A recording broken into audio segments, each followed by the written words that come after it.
You're listening to Son of a Pitch.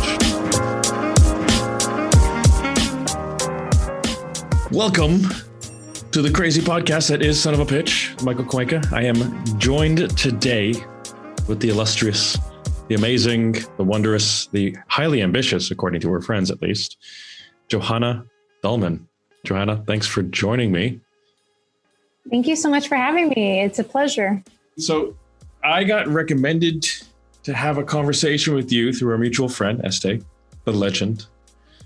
And one of the big things that stood out in at least the pursuit that I have for this podcast, at least the series right now, is understanding what makes people tick, what sort of serious moments in their lives sort of led them to, I'd say what they're currently doing. Hopefully it's what their calling is. And if not, what their current state of being is. It's kind of like this sort of international check-in with amazing minds of people such as yourself. And so just to kick things off, I mean, I'm just curious, if someone were to say, you know, what makes Johanna tick? Like what gets you up in the morning, and what drives you to do what you do? What would that be? I would probably have to say that what drives me is whatever lights me up at the moment. You know, so right now it's definitely working on my projects and helping my clients with Alopecia Angel. I could see that many times you're introduced to a new maybe way of life, or a new thought, or a new topic, and then that kind of lights me up, and it's just I'm all in. And I was talking to a friend today, and she was telling me that that's part of the beauty that's within me. She was saying is that you're all in, and a lot of times you need to be all in to see things through and to get to the finish line, is to really be all in. What does that mean to be all in? You can't do anything. You can't really be, 50%. You can't give a 50% effort or 50% try. It's like, if you really want something, you have to be all in. And so this is where you see successful people in general succeed, and where they differentiate themselves from everyone else, right? Because we can all be mediocre. We could all be comfortable. We could all be stagnant. We could all just, do a normal day-to-day situation, 9 to 5. But if you want excellence, if you want to excel, if you want to progress, if you want something outside the box, if you want to really achieve your dreams and your ideas, and A, you have to understand that it's possible. And then B, you have to go all in. Well, how do you know when you're going all in? Like, is there like a moment where you're just like, is it like you're in the flow, you're in the zone, you're just like, this is me going all in? Or is it when you push yourself to exhaustion? Because I mean, lockdowns and pandemics and everything, the stressors and everything, are seeing record levels of burnouts, levels of depression, of feeling really isolated. So there might be that threat of like, how far do you push yourself to, like, is there a safe all in? How do you know when you're really, or should there be a safe all in, or should you just go all out, all in, and go a red line the whole time? Like how do you know? It's funny you ask. I think perseverance and tenacity is key, into achieving. And the thing is, it's like most, maybe 90%, 99%, 95% of what life gives you on a daily basis is not life or death, right? But at the same time, if you were to really think about it, I think that if you were to go all in as if it was, you would see a higher probability of achieving that goal, instead of, letting it lay on the sidelines for another month or two or a year or whatever it is, and creating excuses and fighting for your limitations. And so when there's fire there, then, that propels you. When there's a pain point, that propels you to move forward, right? Because if we're all just happy and cheery and nothing is, agitating us, then there's nothing to propel you, right? Because everything's great. But once you have a diagnosis, once you're fired and there's no safety net, once, whatever it is, the situation, normally something drastic out of nowhere, quote unquote, this is where pain points lead to action. Hopefully, right? Sometimes they can. But does that mean that you always have to be faced with an ongoing sense of, is that pain the thing that drives you? Well, or I drives think for someone, not you per se. In general, when I read about biographies and things like this, for example, like Venmo was created out of a pain point because two friends, like one didn't have cash, the other one did. And, it was out of a pain point of having your friends never have cash and then also maybe never paying you back. So in order to get that payback, this is how that was created. And so I think a lot of businesses are created on pain points as services, right? Just kind of like delivery or, what everyone uses right now, online shopping, total godsend in certain occasions like this, where you don't even have to leave the house because it's snowing or because it's too hot or because you can't or because you are in lockdown. And guess what? You do have to show up for work. And on top of it, you have to cheer your kids from home and whatnot. So it's nice to get everything delivered. Yeah. But what about those category defining kind of moments? So you see, I don't disagree with what you're saying here. There are pain points that most people, when I deal with like startups and stuff, I usually say there's a standard saying where they're either a painkiller or a vitamin. But I'm reading this book recently. I think it's called Play Bigger, that talks about forcing yourself into brand new spaces, redefining categories. Like the one of the most common examples is the Bird's Eye frozen foods in the States, where the guy was just like, he spent some time, I think, in Northern Canada, saw the native, the First Nations throwing fish on the ice and then them freezing instantly. And he was like, well, this could be done for anything. And they brought that back. And then through perseverance and time and focus, he redefined the category of frozen foods. Do you need necessarily a pain point? How do you discover and unlock new categories? Or does it always have to be a pain point? Because it sounds like if the pain is what drives you, that you're like a step away from depression, from like falling into the trap of being overwhelmed with the problem.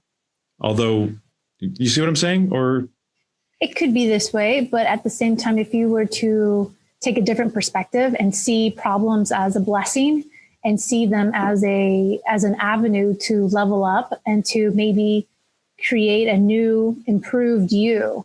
Not to say that the current you isn't good enough or great. It is. However, we could always grow and expand and explore and do more for ourselves. And, I think that this is what the challenge is. If you think about kids, right, they start crawling, then they get to walking, and then they start running. And then when you want to teach them how to ride a bike, they start off with training wheels, right?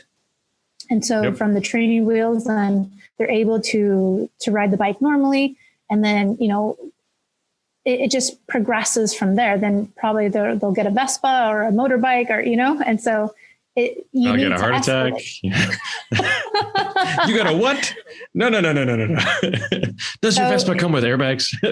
No, Dad. It progresses from there. So you have to start somewhere. We don't start knowing how to swim. You need to take classes. You need to start in the shallow area before you go scuba diving, right? Well, what about your story? Did you have a pain point or a moment that kind of, I don't know, kicked your ass or woke you up? Yes, I had a horrific pain point. This was back in Miami when I was, quote unquote, living the dream. I was working for a top Fortune 100 company, and I was sun-kissed all year round and very, very active. I had a personal trainer. I thought I was the epitome of health. I was definitely the quote unquote healthiest one of my family. And all of a sudden, I'm diagnosed with a autoimmune disease called alopecia, which is where you lose your hair. And so from there, it escalated, and I brushed it off in the beginning thinking like, this is not a big deal. I have lots of hair. One little bald spot's not going to bring me down, the optimist in me. And then, when you start researching and when you hear from an outside perspective, outside of family and friends, but people who let's say, are in the industry of hair. For example, my hair salon stylist, who I've known since I'm 13, literally over 25 years, 30 years, that he's seen me, seen my grandma, done my mom's hair, done everyone's hair in my family. He sits me down and he's like, Johanna, this is serious. You need to go see a doctor. And it was that the moment?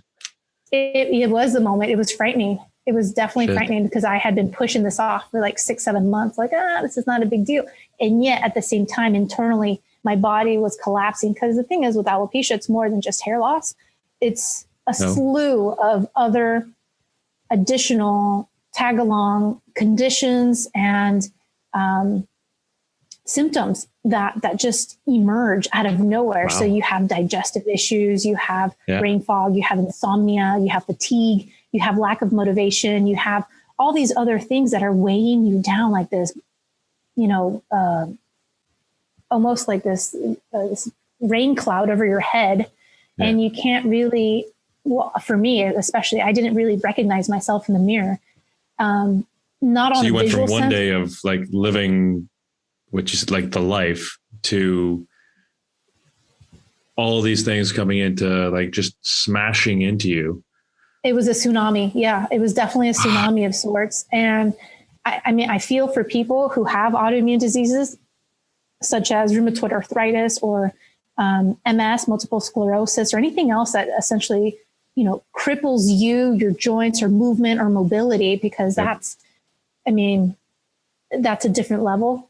Alopecia, granted, it wasn't easy, but at the same time, it's not as bad. And so being the optimist that I am, I figured, okay, look, it's an autoimmune disease. It's not a death sentence. And, there is a way to reverse this, and I'm going to find out how. And so that. Now, was that attitude instant? Like, yes. Did you get the news and you're just like, all right, let's do this. Let's sort this out. I got this. Or was it like, absolutely. oh shit. And then like, because like the 12 stages of depression kind of thing. And then finally you're just like, all right, fucking let's do this. Was there any of that? Or was it like a compressed 12 stage? Or like, what was that? How did you decide to go from living la vida loca to ay caramba? Yeah, seriously. To like global awesome domination, take over the world kind of fierceness. What was that transition like? Well, I think the transition also happened right when I was moving from Miami to Denver. And so in Denver, my circle of friends were gone. Not to say my comfort zone, because I feel comfortable in any city real quick, but it was an adjustment period. There was an adjustment period, but it was an exciting period because I went with certain determined notions of why I was moving. Like I was very adamant about moving, even before alopecia came about. And during this transition, that's when it happened. And it was, in the beginning, when I was first diagnosed, it was difficult. You tell maybe intimate family, and my family, being dramatic as they are, they didn't know how to really express themselves or really how to help really or support me. And so they just kind of like left it quiet because I think many people, maybe it's ignorance of not knowing the full dynamics of alopecia, but then also maybe not even knowing what to say when you've always had this crown of hair, which, hair can be an identity to many. It's a way of expression. Yeah.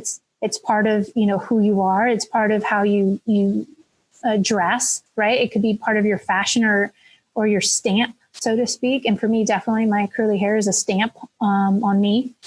So I think for many reasons, it was just very difficult to have that support and connection with family, with friends. I really didn't say anything. I wanted to keep it on the hush hush so I could figure this out, thinking that it would resolve quickly. It didn't resolve quickly. It resolved with 3 years of strict perseverance and really, making this my full-time job to get this back. Because after seeing various doctors in Europe and in the US and in different states, I was still come up short with no guarantees, no results, like the medications, the prescriptions, like nothing was working. What the doctors were saying wasn't really helpful or useful. And then on top of it, you go into forums or you go into Google searches and everything is doom and gloom. Like this is it, and it can only get worse. So brace yourself. Never Google your symptoms. It was getting worse. I was losing my eyebrows. So you went in all this thing without the huge explicit support of your family. Your friends weren't fully in the loop. This was very much a Johanna confrontation moment where you were dealing with these challenges almost on your own. 100%. And funny thing is, it's like right when I moved into Denver, like a month in, I met my current husband. And so I even kept it from him for like a good, maybe 9 months, maybe, or maybe less, depends. And I didn't even say it because I think because I still wanted to figure it out. I wanted to figure this out and just kind of like brush it under the rug and like, no big deal. But then it's, when the challenge is there, you have to show that vulnerability. And, looking back and now talking out loud to you, maybe that was part of the lesson that I needed to learn was vulnerability, was to be able to reach out for help and not try to do things on my own, because that's been, I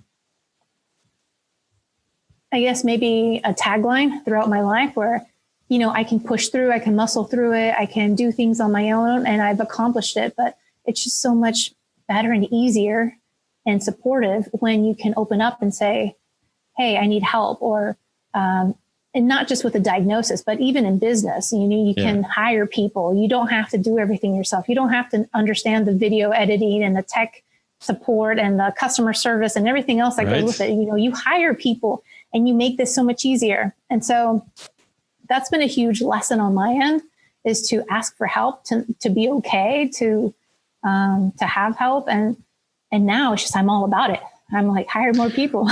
Well, yeah. I guess that goes back to the point you mentioned at the beginning about entrepreneurship being driven by a certain pain or a problem or whatever. At what point do you know what's the threshold between the pain that drives and the vulnerability that helps you scale and grow? At what point do you need to, did you recognize that I need to bring other people in on this? It's not, or that the pain is just not the pain, or the problem is so great that I can't do this on my own.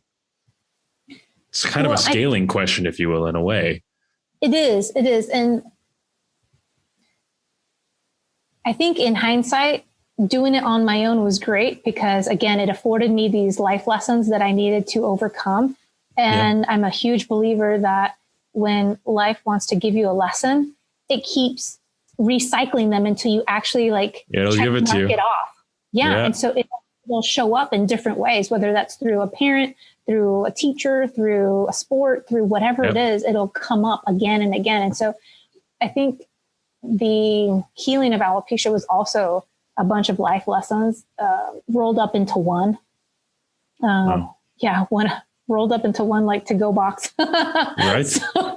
So from there, the support that I got though from my husband was just enough that I needed. It was just like that comprehension, the understanding, the time, the allowing me to be obsessed about it, because it really became my full-time job. I was 10, 12 hours. How did you tell him? I don't recall how I told him. Like in the middle of dinner and whatnot, pass the salt. And by the way, I have an autoimmune disease. It's like, what? I don't recall. Here's the salt, but we were dating at the time, and things got serious pretty quickly. Maybe within the first year, it got serious very quickly. And so due to that, he has a way, I will say, he has this special magic on him to bring out the vulnerability in me. And because I'm very open, sometimes you can be guarded, and you the energy has to be there, right? Sometimes you have good energy, and sometimes you have bad energy. You're like, no, I'm not going to even give you my number. You just don't even want to go there.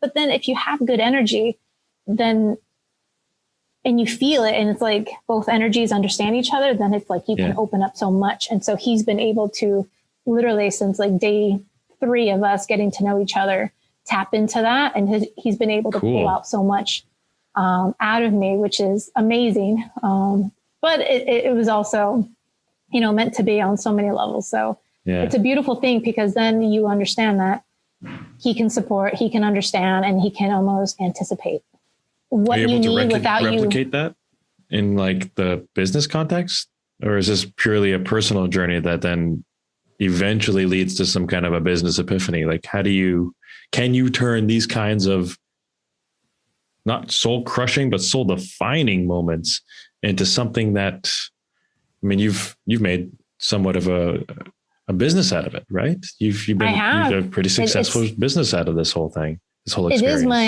It's my Alopecia Angel is definitely my business, and it's my full 100% attention. And I think what had happened was the turning point. I recall it was one summer when I was back in the US, and the turning point was when I started to feel like myself, when I started to see myself in the mirror and recognize who that was on a psychological level, on an emotional level, on a physical level. I started to see the hair growth, and I started to see the changes, because yes, there is depression attached to this. Yes, there is anxiety. There is tons of uncertainty and so much more. But then once you can overcome all these fears and all these other symptoms, emotionally, physically, mentally, etc., then I saw the light. I really did. And I wasn't even 100% healed. I was just kind of like at the forefront of getting more hair growth, but I saw a lot of it in a short amount of time. And I got really excited. It's almost like seeing those tulips come out, right? Or the daffodils, the daffodils. You're like, yay, spring's all around the corner, like it's coming. And so that's exactly how I felt when I started to see lots of hair growth. And I was like, okay, I'm onto something. I just need to keep going. And then I was like, okay, well, I can't keep this to myself, because over the trajectory of 3 years, I saw countless people just on the verge of suicide, on the verge of sheer, dark hole depression, sheer devastation. And they go to doctors, they go to dermatologists, they go to different specialists seeking out results, and the results aren't there. It's just throwing your money away, essentially. And so I was just like, you know what? I've done this the holistic and the natural route, and I didn't even tell you why. So I met my husband, sorry, not you. I met my husband, and then, you kind of know, like, this is going somewhere. You kind of, get to that point where, okay, I see a future with him. And, fertility became a topic of discussion since I was in my prime for having babies, and I wanted a family. And so I also wanted to protect my fertility. And a lot of these medications and drugs and quote unquote options of treatments can affect fertility, can affect your sexual function, can affect your hormones, can affect you on so many different levels. And so it is, because that's like a life sentence. That in itself, taking away that opportunity would be devastating. So first and foremost, I wanted to go the natural holistic route. And I knew this was possible. I knew deep down, without a shadow of a doubt. And protecting the fertility was huge. And so then when I did see the results, I couldn't just go on my merry way and rejoice and be glad and yada, yada, yada. I had to put it out there. I had to write a book. And that's how this started. I wrote a book called The Secrets to Health and Hair Growth. And I figured, if I helped myself, at least I can help at least one other person, and, my job is done. And then it just kind of escalated, because the more I talked about it, the more I found people who had alopecia. And I was in Minnesota at the time, and in Minnesota, and what I see also is that, you can get alopecia and live anywhere. But a lot of times the correlation is that I see a lot of people with alopecia who live in northern states or northern countries. And and you see more of it. I even see it here on the street in the Netherlands. And it's very apparent when you have alopecia versus anything else. And so I knew I couldn't keep it to myself. I didn't want to be selfish. I knew even if it was going to be a self-published book, I needed to put it out there. And so that's what I did. I wrote a book.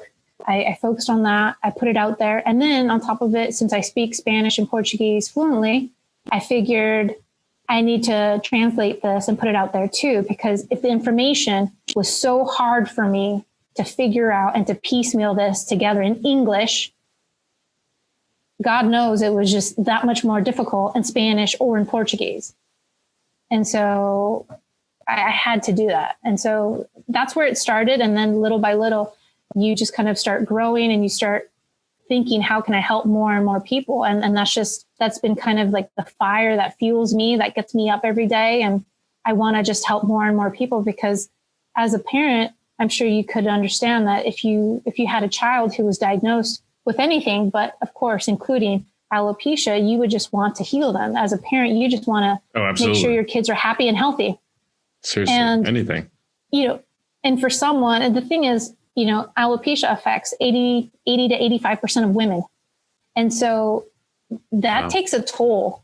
And you start thinking about, it is very high. You start thinking about the dating, you start thinking about, let's say, fertility, you start thinking about everything how that you this went through. affects Yeah, them. all the different elements of, self-identity to how you connect with others, how you connect with yourself and partners and the next steps and stages in your life. You keep coming back to the notion of perseverance and tenacity, especially in the story and the stuff you're talking about. And is there some sort of do you think there's something different in the makeup of an entrepreneur or business leader that needs this kind of deep down sense of drive to keep doing? Is it that perseverance and tenacity that sets people like you and me and other entrepreneurs out there apart? Or is it just an association with a problem? Like what is it? Is it that stubborn, tenacious drive, or is it something else that motivates me? What do you think? I think it's part tenacity, but part self-awareness too, because you can't, for example, if you're stuck in the mud and you're trying to use just one formula to get out of the mud or to get out of this problem, and you're not looking at other options, that's a problem. And I think as entrepreneurs, we don't just look at one side of solution. We look at all solutions. We take in everything and you trial and error. You piecemeal this together until you find a solution. But that's really at the heart of it. You need to be solutions oriented, which I am. I'm always looking at the big picture. I'm always trying to see, how can I make this easier?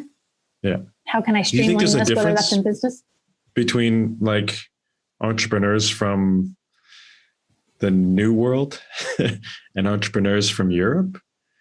I mean, as you can tell by our mutual thick accents, clearly neither one of us are Dutch or European, maybe of roots and whatnot. But do you think that there's an actual difference between the types of entrepreneurs we have growing in North America versus the ones in the European, at least in Western Europe, at least? I'm sure there is. I don't know enough entrepreneurs in general. I'm sure there is. I'm sure there is in the Netherlands or in Western Europe, but I do know that Europeans in general, compared to, let's say, North Americans, do have a family work balance, much more balanced than what we would see in the US or in Canada, maybe even. Yeah. I also noticed that a lot of the differences come from, let's say, even customer service is very different, right? Everyone complains about the French. Everyone complains about, how long it takes to get your meal in Italy, but it's because they're on a different time schedule. And so as Americans, we want things now, right? I mean, we invented to go and take out and delivery, essentially. We invented all that. Yeah. And it's because we want things now and we want it your way and we want it, at a certain level and caliber. And so trying to not conform, but try to embrace the climate and the ecosystems here in Europe could be a little slower. it wouldn't even be considered entrepreneurship. Maybe it would be considered maybe as like a hobby because it's so slow, or because, because it's not working as fast. But I mean, I think there's pros and cons to each, but at the same time, there always needs to be a driver. Right. There always needs to be at least one or two type A people in there to drive the situation. Now, if you go back to that one moment where you said to yourself, shit, I got to do something about this. What kind of advice would you give to people going through those, call it maybe the oh shit moments, where you recognize that there's a problem that speaks to you, that triggers you? And what would you say to the you back then, or to someone like you back then, to get you on to what you're doing now and where you're at now? Great question. So what I asked myself during that whole time during alopecia is like, what is this teaching me? And I've been on other podcasts and I've been interviewed in other places where the podcast host has had an autoimmune disease that they too have reversed and, put into remission. And I could see the aha moment right then and there when we were talking about this, because they were asking themselves, why me, instead of what is this teaching me? And for me, it was, what is this teaching me? I have to learn this. And maybe that goes back into my practice of yoga. Maybe that goes back into, my spirituality. Maybe that goes back into, believing that everything in life is happening for you and not to you, to get out of that victim mentality. That, this is happening for you. And many times you can't see it because I like that. Because you're just in the thick of it, right? You can't see. It's kind of like in a rainstorm. Everything is gray all around you. And, you're caught without an umbrella and there's just water in your face. And that's all you can see and feel. But it's happening for you. You needed a shower. you needed something. Right. Right. Right. But sometimes the universe just tells you to take a shower. And you got to listen. It's happening for you 100%. Oh, and that's amazing. Once you live by that and you think that everything's happening for you, then you could almost have a sigh of relief and then almost be able to think clearly about, okay, how do I approach this? And, what other areas can I tackle to achieve the results that I'm looking for? It's freaking awesome. Can't end this podcast discussion on a better note on that amazing realization. Johanna, this has been really awesome. I've learned a lot of new things about those kinds of defining moments that kick your ass and change your perspective. I think you're freaking awesome. And I really appreciate you taking the time to share this with me and to share this these experiences, which I know you've done this and you made this sort of who you are and what you're all about in your business and everything and how you move forward and things, but it's still something very personal and very real and very, very you. And I really appreciate you taking the time to share that. So, rock on, man. That's Thank really you. awesome. The beautiful part about this is that anyone can replicate this. I mean, this is really, anyone can choose to see things in a different light. Anyone can choose to think of a different way of how life is, giving them lemons and how to make the lemonade. It's just being open-minded, losing the attachment, losing the ego, and, being okay with this challenge, because that's how it looks like. It's an obstacle course. That's what life is. It's an obstacle course, and we need to pass challenges, kind of like, back in the day when I used to play Super Mario Brothers. Video games, right? To get to the next level, it's harder and harder. It's not going to be easier and easier, right? To get to the princess, you have to get to that certain point. So I think that's how life is too. It's a video game. You need to enjoy it, but at the same time, you also have to pass the obstacle courses. And scene. Legendary. Love it. Again, you're freaking awesome. And this has been amazing. This is really cool. I don't want to take too much of your time. Congratulations with everything going on in your life. You're doing like fucking shooting star styles. I'm really glad that Estee introduced us. How can people find you? How can people get in touch with you? How can we learn more about your journey and pick up things like your book and the work that you do? Where can we where can we find you?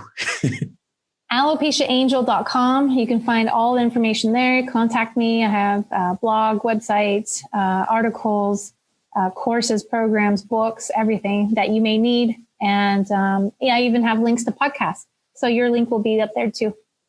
Yay. So you'll be like number 3. Can't wait. The 3rd listener. Yay. Amazing. Well, thanks so much, Johanna. All the best with everything. And speak to you real soon, I hope. Absolutely. Thank you so much, Michael. You take care. Have a good evening. You too. Thanks. Bye. Bye. What a wonderful world.